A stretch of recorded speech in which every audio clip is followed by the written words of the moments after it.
দর্শক আসসালামু আলাইকুম।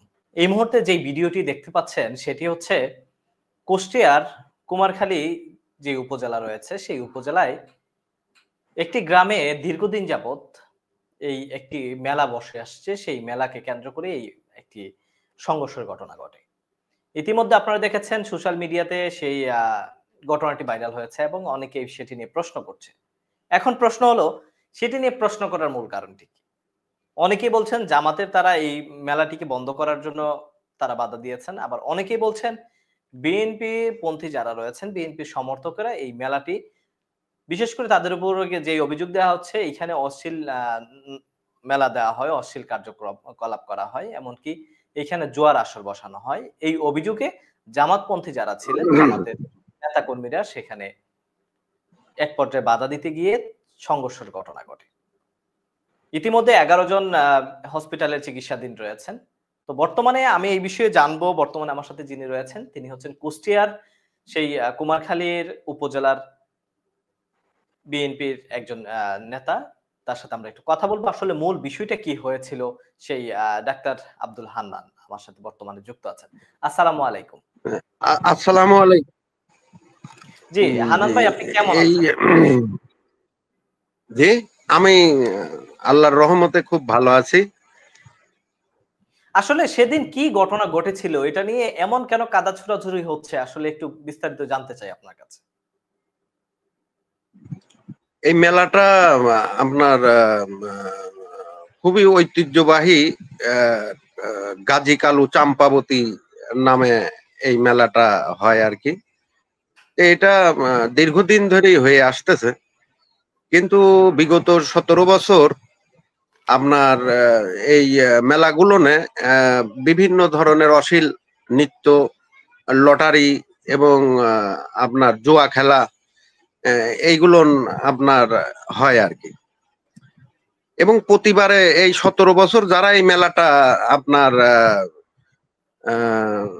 লাগিয়েছিল, এবছরেও তারাই আপনার লাগিয়েছে।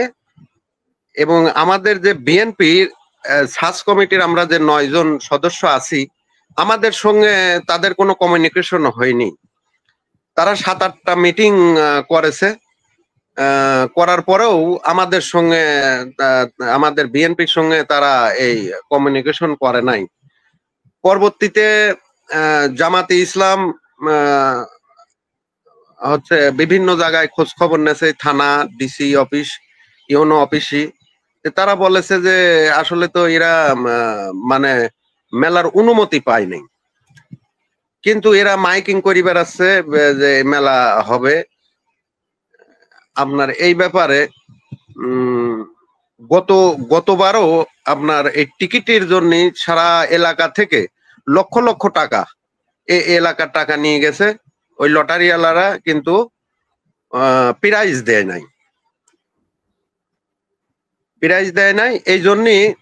আর অশ্লীল জুয়া খেলা বিভিন্ন এইগুলো করার কারণে এলাকায় চুরি চামারি, ওই কারুর গাছের কলা, কারুর মুরগি, ছাগল, গরু, ভ্যান, রিক্সা এগুলো চুরি চামারি হয়।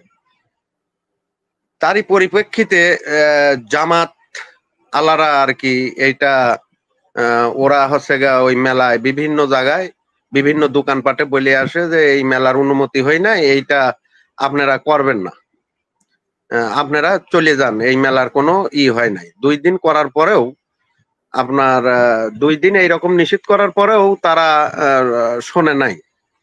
পরবর্তীতে পাসও পায় নাই, তারা কোনো জায়গা থেকে মেলার পাসও পায় নাই। পরবর্তীতে বিএনপি আলারা কি জামাত সমর্থনকারী আলারা ওইটাকে বাধা দেওয়ার জন্য করে আর কি। মেলা কমিটির লোকজন ওইটা প্রতিহত করার জন্য চেষ্টা করে। জামাতের অনেকেই আহত হয়েছে এবং মেলা কমিটিরও 2 জন আহত হয়েছে আর কি। আচ্ছা, তবে এখন বিষয়টা হচ্ছে এই মেলার সঙ্গে আমাদের বিএনপির কোনো সদস্য এর সঙ্গে জড়িত নাই। আমরা যে সার্চ কমিটির 9 জন বিএনপিতে আছি, এরা এই মেলার এর সঙ্গে জড়িত না। আচ্ছা, এখানে একটি অভিযোগ উঠেছে যে জামাতের যারা ছিলেন, জামাতপন্থী যারা ছিলেন বা জামাত সমর্থক যারা ছিলেন, তারা গিয়ে এই মেলাতে বাধা দিতে গিয়ে দোকানে অনেক ভাঙচুর করেছে। এটা ব্যবসায়ীরা অভিযোগ করছে যে তারা নাকি জি, লুটপাট। এইটা জামাতালারা আমার জানা মতে ওরা 2 দিন করে এটাকে মানে নিষেধ করে যে এই মেলার হচ্ছে পাশ হয়নি, আপনারা এই মেলা থেকে চলে যান। শেষের বার ওরা মানে লাস্ট ওয়ার্নিং দিয়ে আসে যে মেলা কিন্তু পাশ হয় নাই, আপনারা মেলায় থাকবেন না, চলে যান। পরবর্তীতে যদি আপনারা গরিব মানুষ যদি কোনো ক্ষয়ক্ষতি হয় এটার জন্য কিন্তু আমরা দায়ী থাকবো না। তারপরেও মেলা এবার বেশি হয় নাই, কয়েকটা দোকান বইছিলে, ওই অল্প স্বল্প মুড়ি টুড়ি এই সামান্য কিছু একটু তসরুপ হয়েছে আর কি, যে সময় ওই গন্ডগোল দৌড় পারাপারি। তাছাড়া আচ্ছা, ইচ্ছা করি কোন দোকান আপনি লুটপাট। বলছেন যে এটার সাথে আপনি তো একজন আমি যতটুকু জানি আপনি জগন্নাথপুর ইউপির সার্চ কমিটির ১ নম্বর সদস্য। এখন জি জি এখানে তাহলে এই অভিযোগটা উঠছে কেন যে বা জামাত এবং বিএনপির মধ্যে সংঘর্ষের ঘটনাটা কেন ঘটলো? এবং এখানে আরেকটা প্রশ্ন রয়েছে। তাহলে এখানে কেনই বা বিএনপির তারা যদি যোগাযোগ নাই থাকে তাহলে জি বিএনপির তারা কেন জামাতের সাথে সংঘর্ষে লিপ্ত হতে যাবে? জি, এইটা হচ্ছে গা ওই কিছু মেলা কমিটির কিছু মানে লোক আছে, তারা বিগত দিনে বিএনপির সঙ্গে সম্পৃক্ত ছিল, আবার আমলিকির সময় আমলিকির সঙ্গে সম্পৃক্ত, কিন্তু এরা এরা কোনো আহ, দল দলের কোনো পোস্ট পদবিতে নাই। আচ্ছা, আচ্ছা, আচ্ছা, আচ্ছা। বিএনপি কোনো পোস্ট পদবিতে নাই, কিন্তু এরা আমলিকির সঙ্গে আমলিকির সময় আমলিক, বিএনপির সময় বিএনপি, এরকম করে আর কি। মানে সুবিধাভোগী যারা বলে বা সুবিধাবাদী এই ধরনের জি জি জি জি জি। আচ্ছা, তাহলে ব্যবসায়ীরা কেন এই অভিযোগ করছে যে আ জামাতের তারা দোকান লুটপাট করেছে? আসলে কি এই ঘটনাটা কতটা সত্য? আপনি তো একজন এটা স্বাস্থ্য এটা কমিটির সদস্য হিসেবে আহ, আপনি কি মনে করেন? জি, আমার জানা মতে ওই জায়গায় ক্ষুদ্র কিছু মুড়ির দোকান এবং ওই ছোট খেলনার এমনি দোকানপাট বেশি আসছিল না। আর ওরা নিষিদ্ধ করার পরে সবাই চলে গেছিল, সামথিং কিছু দোকান ছিল। কিন্তু জামাতে ইসলাম আল্লাহরা এইটা লুটপাট করবে এই ধরনের মন মানসিকতা নিয়ে যায় নাই।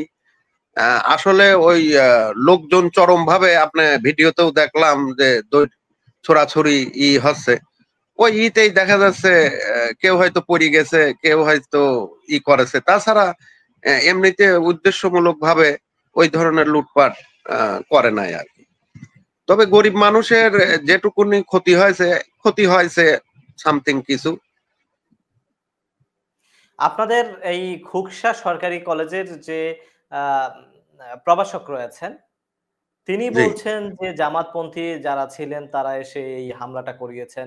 এখন আসলে আপনার কাছে আরেকটি বিষয় জানি যে জামাতের তারা কেন বাধা দিতে যায়? তার কি আসলে এইখানে কি কোন ধরনের অনৈতিক কোন কার্যকলাপ হতো কিনা? বা জামাতের জি তারা বাধা দিচ্ছে, আবার অনেকে বলছে যে তাদের চাঁদার জন্য বাধা দিচ্ছে। এই ধরনেরও কিছু অভিযোগ পাওয়া যাচ্ছে।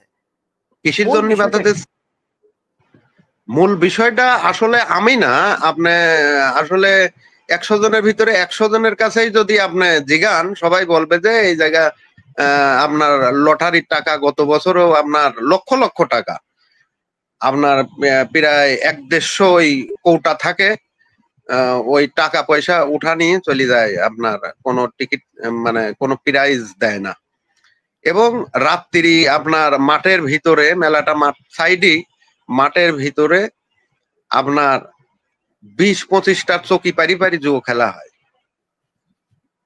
জুয়া, পুতুল নাচ, একদম অশ্লীল, মানে যেটা মানে করা যায় না আর কি। গ্রামে তো এগুলো দেখা যাচ্ছে অনেকে এগুলো অপছন্দ।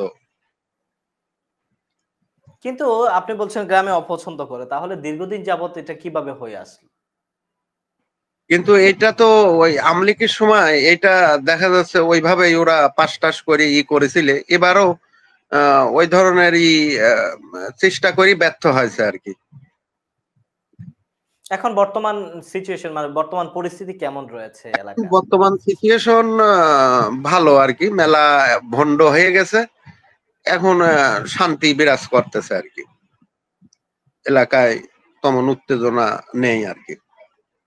আমরা কথা বলার চেষ্টা করেছিলাম আপনাদের প্রশাসনিক সেক্টরে বা অফিসার ইনচার্জ যিনি রয়েছেন তার সাথে। তিনি বলছেন যে এখন পর্যন্ত মামলা হয়নি, তবে মামলা হলে এটা ব্যবস্থা নেওয়া হবে। কিন্তু এই পর্যন্ত শুনলাম ১১ জন হসপিটালে মানে হাসপাতালে ভর্তি রয়েছেন।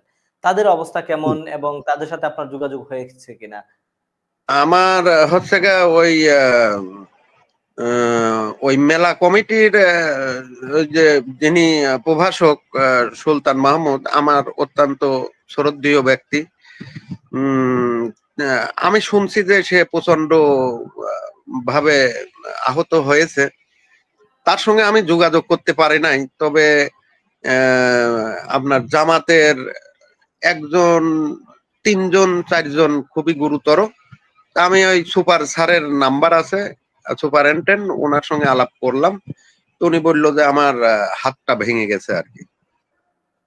উনার কেন মানে উনি কেন উনার উপরে হামলাটা কেন চালিয়েছে? উনি উনি তো একজন উনি হচ্ছে মাদ্রাসার গিয়ে ওই সুপারিনটেন্ডেন্ট। জামাতের একজন কর্মী, যতদূর সম্ভব ওনাদের সঙ্গেই আসছিল। এই হামলাটা কে বা কারা করেছে? এই হামলা আপনার ওই মেলা কমিটির লোকজনই জোর করেই এটা করতে যায় আর কি। কিন্তু শেষ পর্যন্ত আপনার পেরে উঠি নাই আর কি জামাতের বুঝতে কাছে। পেরেছি। তো ডাক্তার মোহাম্মদ হান্নান ভাই, আপনাকে অসংখ্য ধন্যবাদ আমাদেরকে সময় দিয়ে আপনি সহযোগিতা করেছেন। আমরা আসলে বিষয়টা নিয়ে আমাদের জানার ছিল এবং আপনার মাধ্যমে জানতে পেরেছি। এবং পরবর্তীতে জি কি হয় না হয় আপনি অবশ্যই আমাদেরকে একটু জানাবেন। জি, অবশ্যই জানাবো। এবং আপনাদেরকেও ধন্যবাদ। আমার মতো নগণ্য একজন ব্যক্তিকে আপনারা স্মরণ করেছেন, আপনাকে ধন্যবাদ জানাই আর কি। দর্শক, আপনারা শুনছিলেন সেই কুষ্টিয়ার যে আলোচিত ঘটনা, সেই ঘটনাকে কেন্দ্র করে আজকে আমরা জানার চেষ্টা করেছিলাম সেই এলাকারই একজন জনপ্রতিনিধি এবং জনপ্রিয় একজন ডাক্তার, সেই আব্দুল হান্নান। তিনি আমাদেরকে বিষয়টি জানিয়েছেন এবং পরবর্তীতে কি ঘটনা ঘটে আসলে আপনাদেরকে জানানোর চেষ্টা করব। তাহলে ভালো থাকুন, সুস্থ থাকুন। আল্লাহ হাফেজ।